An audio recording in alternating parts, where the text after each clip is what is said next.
Something interesting is going on with the right of politics. Yesterday's polls, Newspoll and Resolve, both showed the coalition in huge trouble, less popular than it was even at the election, which was a disaster. But the more conservative One Nation, its primary vote in Newspoll was way up, 9%. That's the highest since conservative voters got sick of the fake Liberals under Prime Minister Malcolm Turnbull. Remember that? Joining me is One Nation leader Pauline Hanson. Pauline, great to see you again. How do you explain this surge in support right now? Is it the sign the Conservatives are again sick of the Liberals? Look, I believe they are. They haven't put across clear policies, especially leading into the election. You know, we address issues about cutting $90 billion out of the budget every year to put more money in the pockets of Australians. We're addressing the taxation, looking after pensions, self-funded retirees, middle income splitting in the households. We've addressed many issues too. Andrew, I've raised over the years, period of time, about multiculturalism, immigration, COVID-19, the voice, all these issues in industries, manufacturing, the farming sector, the dairy industry, the live sheep export, everything that I've done, I've actually led the way with my policies and my views. I'm a conviction politician. The Liberals always seem to follow in my wake. But the people there are starting to wake up. They're fed up with the major political parties. That's why 35% of the people didn't vote for the major political parties. I'll tell you something, Andrew. You know, we're sitting at 9%, which is up 50% from the election. We've won 11 seats in the 9 years that I have been here, back in Parliament since 2016. We've actually won 11 seats in state and federal politics and a couple of council elections on top of that as well. We now have the same number of senators as what the National Party has, and they've been around for, 50 or 60 years.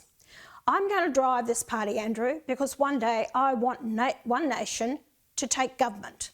I'm fed up the major political parties. I'm fed up where this country is, the moral decline, the loss of our standard of living, the policies that they're doing. There is no conviction politicians, no one that's patriotic to this country and driving the issues that I see that future generations are going to be paying back a debt and will be living in third world conditions. Well, I think the takeout here, the conviction politician thing, I think no one could say that about the Liberals at all at the moment. I mean, they seem totally adrift. Now, harsh critics have said that Sussan Ley, the new leader, is Malcolm Turnbull in his skirt. Maybe that's going too far, I don't know. How do you get on with her? How are you rating her leadership so far? I don't. Look, Susan's a nice woman, by all means, but she's not a Conservative to me. She's too far on the left.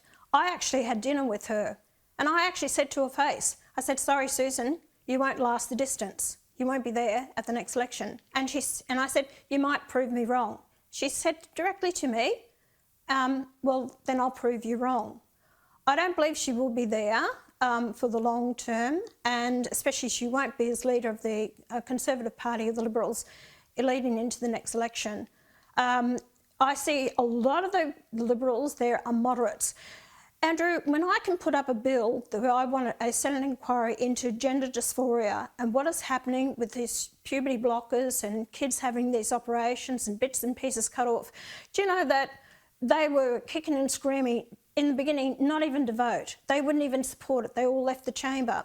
That was necessary for the parents to have their say, what was happening to their children. They can't even face that. They're flat out facing the fact of defending the female sector and this transgender rubbish that's going on at the moment, or kids in the educational system told you can choose whether you want to be a boy or a girl. How can you stand back and see this going on and not speak up against it?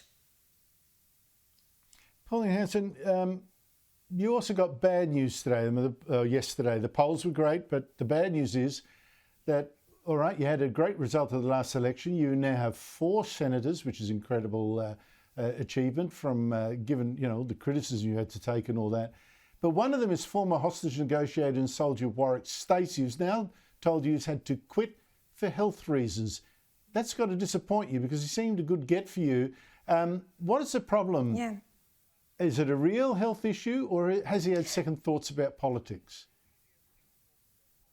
No, definitely issue. It is a health issue, Andrew. I was devastated when he phoned and told me that he had to step down from the position as senator, and because with his background in defence, and he was looking forward to going to Senate estimates, questioning the department plus the minister, and his knowledge and experience in this area. I feel for Warwick and his wife, I believe, is not in very good health either. So, you know, he's upset having to step aside, but we still hold the seat, so I will be replacing him with another One Nation Member of Parliament. So we still hold the seat, Andrew. But to Warwick, I do wish him all the best in the future with his health, and I hope his condition. That's not for me to tell you what his health issues are. That's a personal matter. That's up to Warwick. But it was definitely health issues.